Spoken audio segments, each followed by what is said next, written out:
Era el año 2002, en una oficina improvisada en Ayacucho, el corazón herido de la sierra peruana. El aire, denso y cargado con el polvo de expedientes apilados hasta el techo, olía a papel viejo y a un dolor que parecía haberse impregnado en las paredes de adobe. Afuera, el sol andino caía con una inclemencia que no lograba penetrar la penumbra de la habitación. Aquí, en la sede regional de la recién formada Comisión de la Verdad y Reconciliación, el doctor Javier Mendoza sentía el peso de 20 años de silencio sobre sus hombros. Como uno de los comisionados, un abogado limeño que había dejado la comodidad de su estudio en San Isidro por este descenso a la memoria rota del país, cada día era un ejercicio de resistencia contra el horror. Su tarea era rutinaria en su desgarro: clasificar testimonios, cruzar datos, buscar patrones en el caos de la violencia. Pero lo que encontraría en las próximas horas no solo lo perturbaría por el resto de su vida, sino que abriría una de las heridas más profundas y deliberadamente ignoradas del conflicto armado interno. Entre los informes de masacres y las listas de desaparecidos, Mendoza abrió una nueva carpeta. Contenía la transcripción de una audiencia pública realizada en una remota comunidad quechua hablante. El testimonio, traducido con dificultad de un quechua teñido de miedo y vergüenza, era de una mujer anciana, de rostro surcado por el tiempo y el sufrimiento. Su voz, en el papel, era apenas un susurro. Al principio, la historia parecía tristemente familiar: una incursión militar, la acusación de colaborar con los terrucos, el abuso. Pero mientras Mendoza avanzaba en la lectura, una frialdad metódica comenzó a emerger de entre las líneas de la tragedia. La mujer no hablaba de un acto de violencia aislado, de un arrebato de brutalidad en medio del combate. Describía una rutina. Describía una estructura. Mencionaba a otras jóvenes de su aldea, llevadas como ella a la base militar de Castropampa. Mencionaba horarios. Mencionaba un sistema. Lo que esos folios documentaban no era simplemente un crimen de guerra, era la industrialización de la violencia sexual, operada con una eficiencia administrativa que helaba la sangre, una logística del horror que se equiparaba a cualquier otra operación militar. Mendoza, un hombre cuya vida se había regido por la lógica del derecho y la letra de la ley, sintió que el suelo se abría bajo sus pies. El lenguaje burocrático, la normalización del acto, hacía que el contenido fuera aún más aterrador. En los testimonios que comenzó a buscar febrilmente en las horas y días siguientes, cruzando nombres de bases, fechas y patrones de abuso, encontró la evidencia de un sistema que había esclavizado a miles de mujeres, en su mayoría campesinas quechua hablantes, analfabetas, las más pobres entre los pobres, las invisibles para el Estado y la sociedad limeña. Mujeres secuestradas en sus chacras, arrancadas de sus familias, para servir sexualmente a las tropas del Estado que supuestamente debía protegerlas. Y todo había sido gestionado, organizado, normalizado con la misma precisión que el ejército aplicaba a la distribución de municiones o al movimiento de sus batallones. El horror no estaba solo en el acto, sino en el método. Los testimonios eran los verdaderos documentos, los contratos no escritos de aquella barbarie. No había formularios impresos con espacios en blanco, pero el patrón era idéntico en cientos de declaraciones. Una mujer de Chungui, con la voz quebrada, relataba ante un joven asistente de la CVR, tenía 15 años. Estaba pasteando mis ovejas. Llegaron los hinchís en un camión. Me dijeron que mi padre era terruco y que tenía que ir a la base a cocinar para ellos. Me subieron a la fuerza. En la base no solo cocinaba. Por la noche. Por la noche venían los soldados. Uno tras otro. El capitán me decía que era mi deber patriótico, que así ayudaba a la tropa a tener la moral alta para combatir a Sendero. No había firma, no había una X en un papel, pero la ficción del consentimiento era reemplazada por la ficción de la colaboradora o la cocinera. Era una tapadera semántica para la esclavitud sexual. La mayoría de estas mujeres fueron secuestradas, violadas como castigo colectivo contra sus comunidades, o entregadas por padres aterrorizados a cambio de la promesa de que el resto de la familia no sería asesinada. Pero el Estado, en su práctica, mantenía la farsa de que eran voluntarias o sospechosas que pagaban su deuda con servicios. Mendoza y su equipo descubrieron la lógica perversa que sustentaba este sistema. En bitácoras militares obtenidas con gran dificultad, encontraron las primeras pistas. Un informe de la base de Los Cabitos, en Huamanga, fechado en 1984, explicaba la necesidad de establecer centros de apoyo logístico con personal local para mantener la moral de la tropa y prevenir desmanes contra la población civil que dañen las relaciones con la comunidad. Era una copia casi calcada de la lógica de los ejércitos de ocupación en todo el mundo, pero aplicada por el ejército peruano contra su propia gente. Las instalaciones de Consuelo se llamaban zonas de servicio, y las mujeres esclavizadas, personal de apoyo. El eufemismo era el primer engranaje de la maquinaria de deshumanización. Un documento interno, una directiva no oficial pero transmitida oralmente de comandante a comandante, establecía los principios de gestión, reconstruidos a partir de decenas de testimonios coincidentes. 1. Las mujeres serán reclutadas de las comunidades intervenidas, priorizando a las familiares de sospechosos de terrorismo como medio de control y castigo. Serán registradas como cocineras o lavanderas. 2. Las instalaciones de servicio estarán dentro de la propia base militar, para garantizar la seguridad y el acceso conveniente para el personal. 3. Se mantendrán horarios para prevenir el desorden. Tropa y suboficiales, de lunes a viernes, de las 20 a las 5 horas. Oficiales, fines de semana y horarios preferenciales. 4. Se realizarán exámenes médicos periódicos para prevenir la propagación de enfermedades venéreas entre el personal militar. 5. No habrá pago.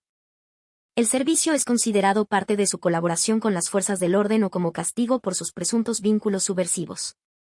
6. Las mujeres serán rotadas o reubicadas según las necesidades operativas de las unidades de combate. El lenguaje era clínico, administrativo. Podría haber sido una directiva sobre la gestión de una cantina o una lavandería, pero estaba describiendo un sistema de violación institucionalizada.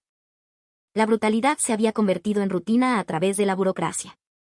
Mendoza transcribía las notas en su cuaderno, su caligrafía volviéndose cada vez menos firme a medida que avanzaba. Como peruano, como limeño, se enfrentaba a un conflicto interno devastador. Él era parte de esa sociedad que había vivido de espaldas a la sierra, que había visto las noticias de la guerra como algo lejano, ajeno, un problema de otros peruanos. Ahora leía la evidencia de crímenes que lo obligaban a confrontar la fractura abismal de su propio país, la responsabilidad de su propia indiferencia. Pero el trabajo debía hacerse. Documentó metódicamente cada detalle para el informe final de la comisión, un informe que esperaba sacudiera la conciencia de la nación. Los testimonios revelaban la escala aterradora del sistema. Un informe de la CVR, compilando datos de Ayacucho, Huancavelica y Apurímac, estimaba que miles de mujeres habían sido víctimas de este patrón. Se encontraron casos en decenas de bases contrasubversivas. La gestión de estas mujeres era meticulosa en su crueldad. Un exenfermero militar testificó, con la mirada perdida, el capitán me ordenaba requisar, personal femenino de apoyo, de la comunidad de Atcomarca. Usaba el mismo tono que usaría para requisar sacos de papa o gasolina. Las mujeres eran tratadas como un suministro fungible, gestionadas con la misma eficiencia administrativa que cualquier otro recurso militar. Eran un número en un registro, una cosa. Las regulaciones médicas eran particularmente perturbadoras. Un testimonio de una mujer de Vilcaso Amán, que había pasado 3 años en una base, lo detallaba. Cada semana, el médico de la base nos hacía una revisión. Nos ponía en fila, desnudas. El propósito, nos decían, era prevenir que los soldados se contagiaran de enfermedades. Si alguna estaba enferma, la encerraban en un cuarto, sin comida, hasta que se curara, o la dejaban morir. Si quedaba embarazada, la obligaban a abortar de la forma más brutal o simplemente desaparecía. La preocupación principal no era nuestra salud, sino evitar que la herramienta de la tropa se dañara. Las mujeres que se enfermaban eran castigadas, privadas de la escasa comida que recibían. Eran un bien que debía mantenerse funcional para el uso de los soldados. El verdadero horror no residía únicamente en la brutalidad física, aunque ésta era omnipresente y devastadora, sino en la normalización. El ejército y las fuerzas policiales, en las zonas más álgidas del conflicto, habían convertido la violación en un procedimiento administrativo, con regulaciones no escritas, horarios y una logística interna. Habían reducido el trauma humano a un problema de gestión de recursos. Un testimonio anónimo de un exsoldado raso, un joven campesino reclutado a la fuerza para el servicio militar, proporcionaba la perspectiva de quien implementó el sistema. Llegamos a la base de Huanta y el sargento nos dijo, muchachos, aquí tienen de todo para la moral. Hay mujeres para ustedes en el pabellón del fondo. Hacíamos cola. La chica me miraba, pero no decía nada. Sus ojos estaban vacíos. Duraba lo que duraba. Era conveniente tenerlas allí. La moral de la unidad mejoraba, decían los oficiales. Era normal. Nadie se preguntaba de dónde venían, si querían estar allí. Eran parte de la base, como los fusiles o las literas. La banalidad de su descripción era conveniente, era normal, ilustraba cómo el sistema había normalizado lo monstruoso. Pero la tragedia era aún más profunda, una espiral de violencia que atrapaba a las víctimas en un doble fuego. Mendoza y su equipo descubrieron que Sendero Luminoso operaba una lógica paralela de terror. En sus campamentos, las mujeres reclutadas a la fuerza, muchas de ellas adolescentes, eran convertidas en esclavas sexuales de los mandos y los camaradas.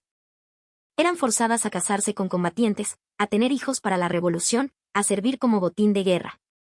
Si eran capturadas por el ejército, eran violadas de nuevo, esta vez acusadas de ser terrucas. Eran víctimas de ambos bandos, despojadas de su humanidad por ideologías y uniformes opuestos que coincidían en una cosa: el cuerpo de la mujer era un territorio a conquistar, un objeto a utilizar. Una mujer que logró escapar de Sendero y luego fue capturada por los militares lo resumió con una claridad aterradora. Para los senderistas, era una máquina para producir nuevos pioneritos. Para los soldados, era el cuerpo de una terruca sobre el que podían desquitar su odio. Nunca fui una persona. Fui el botín del que ganaba. Mendoza encontró el testimonio de una perspectiva diferente. El informe de un supervisor de la Cruz Roja que logró visitar una base en la selva de Ayacucho en 1989, bajo fuertes restricciones. Su lenguaje era diplomático, pero la denuncia era clara: las condiciones de las mujeres registradas como cocineras en la base son insatisfactorias. La instalación sirve a aproximadamente 300 soldados, pero cuenta con solo 15 mujeres. Esto resulta en un servicio excesivo, que pone en riesgo su salud física y mental. Adicionalmente, el alojamiento es precario, duermen en un solo cuarto sin privacidad, y las instalaciones sanitarias son inadecuadas. Se recomienda mejorar sus condiciones para mantener la efectividad y el orden de la instalación. El lenguaje era profesional, preocupado por la eficiencia. La preocupación no era el bienestar de las mujeres, sino la efectividad de la instalación. Recomendaba mejorar sus condiciones no para aliviar su sufrimiento, sino para que el sistema siguiera funcionando sin problemas. Mientras Mendoza y su equipo seguían uniendo las piezas, construyeron la imagen completa de un sistema que operó durante casi 2 décadas, en múltiples regiones del país, involucrando a miles de oficiales y soldados, todos siguiendo órdenes, todos participando en una conspiración de silencio. No fue el resultado de comandantes rebeldes o tropas fuera de control. Fue una política de facto, una estrategia de guerra no escrita, implementada desde la cadena de mando con una clara responsabilidad burocrática. La evidencia documental era escasa, pues la mayoría de las órdenes fueron verbales y los registros destruidos. La verdadera prueba estaba en la abrumadora consistencia de los cientos de testimonios de las sobrevivientes. Pero, ¿por qué tardaron tanto en hablar? El trauma se extendió décadas más allá del fin del conflicto. Muchas enfrentaron un estigma social brutal en sus propias comunidades. Si regresaban, eran señaladas. Eran la mujer del soldado, impuras, manchadas. Si habían estado con Sendero, eran la mujer del terruco, parias. Algunas nunca regresaron a casa, perdidas en las ciudades de la costa a las que huyeron. Otras volvieron, pero guardaron sus experiencias en el rincón más oscuro de su memoria, un secreto que las consumía por dentro. Hablaron solo al final de sus vidas, cuando la CVR creó un pequeño, frágil espacio para que sus voces fueran escuchadas. Fue el testimonio de mamá Angélica, una mujer de 70 años de Guaya, el que se convirtió en el símbolo de esa valiente ruptura del silencio. Frente a una audiencia pública, con un intérprete a su lado, describió su historia. Tenía 17 años. Me llevaron con engaños, dijeron que iba a trabajar en la cocina de la base. En cambio, me encerraron. Durante 4 años, fui forzada a servir a los soldados. Cada día. 10, 20 hombres. Si me resistía, me golpeaban. Si lloraba, me golpeaban más. Me decían que si hablaba, matarían a toda mi familia. Cuando la base se fue, me abandonaron en el campo. Tardé meses en volver a mi comunidad. Cuando llegué, mi familia me rechazó. La gente murmuraba que yo era una cualquiera. Durante 30 años guardé silencio, porque a nadie le importaba, nadie quería escuchar. Pero ahora hablo porque el mundo debe saber. Esto no fue un trabajo, no fue voluntario. Fue esclavitud. Y necesito que el Estado peruano reconozca su verdad. El testimonio de mamá Angélica y de cientos de otras sobrevivientes, combinado con las pruebas fragmentarias que la CVR logró reunir, forzó un reconocimiento más amplio del sistema. El informe final de la comisión dedicó un capítulo entero a la violencia sexual, calificándola de sistemática y generalizada, un arma de guerra utilizada tanto por agentes del Estado como por los grupos subversivos. El legado de este sistema se extiende más allá de las víctimas individuales a cuestiones más amplias sobre la memoria histórica, la justicia y la profunda fractura social del Perú. Se ha convertido en el caso de estudio de cómo un Estado puede institucionalizar el abuso contra sus ciudadanos más vulnerables, cómo la burocracia puede normalizar la atrocidad y cómo la negación puede extender el sufrimiento por generaciones. Javier Mendoza pasó el resto de su vida, después de la CVR, trabajando en organizaciones de derechos humanos, evitando hablar en público sobre los testimonios que leyó en Ayacucho. En una entrevista poco antes de su muerte, explicó: "Cuando leí esos testimonios en 2002, sentí una vergüenza profunda. Vergüenza como peruano, de que nuestro propio ejército hubiera cometido tales actos contra nuestra gente. Vergüenza como limeño, por haber vivido en la ignorancia y la indiferencia. Vergüenza como ser humano, de que nuestra especie sea capaz de convertir el sufrimiento en un procedimiento administrativo". Leer la declaración de esa mujer de 15 años, que describía la rutina de su violación con la misma monotonía con la que uno describe el trabajo en el campo, fue el momento que cambió mi entendimiento de la guerra. No es solo combate y estrategia, es también las formas en que los sistemas nos deshumanizan, como la burocracia puede hacer que lo monstruoso parezca rutinario. Los testimonios. Las fosas comunes con cuerpos de mujeres. Los registros de las bases que las listaban como cocineras. Todo documenta cómo la modernidad, la burocracia y la lógica militar pueden combinarse con la brutalidad más primitiva. El ejército peruano no fue el único en cometer violencia sexual durante el conflicto, pero sí lo fue en la escala y la sistematicidad con que lo aplicó como una función no oficial de sus operaciones contrasubversivas. Esta verdad, tan perturbadora de confrontar, proporciona una evidencia irrefutable que previene la negación histórica y asegura que estos crímenes sean recordados. Mendoza, en sus últimos años, escribió una reflexión sobre su experiencia. Los testimonios que leí no eran más brutales que muchas otras cosas que ocurrieron en la guerra. Hay atrocidades cometidas en el calor de la batalla. Pero lo que hizo diferente al sistema de esclavitud sexual en las bases fue la frialdad de su lógica. No era el caos de la batalla, sino la rutina de la administración. Alguien diseñó el sistema, alguien dio las órdenes verbales, alguien escribió los registros falsos. Muchas personas, probablemente peruanos ordinarios con familias, implementaron este sistema día tras día durante años. Y esa es la lección más aterradora. El mal verdaderamente terrible no requiere monstruos. Requiere solo personas ordinarias siguiendo procedimientos sin cuestionar si esos procedimientos son morales. Cuando leí esos testimonios, supe que había encontrado la evidencia de uno de los grandes crímenes de nuestra historia, pero también supe que era un crimen que podría repetirse en cualquier lugar donde la burocracia reemplace a la humanidad, donde la eficiencia supere a la moralidad, donde los seres humanos sean reducidos a números en un formulario. Esa es la razón por la que sus voces deben ser recordadas, no solo como una acusación contra un bando u otro, sino como una advertencia sobre lo que una nación es capaz de hacerse a sí misma cuando olvida que debajo de las regulaciones, los horarios y los uniformes, hay seres humanos reales cuyo sufrimiento no puede ser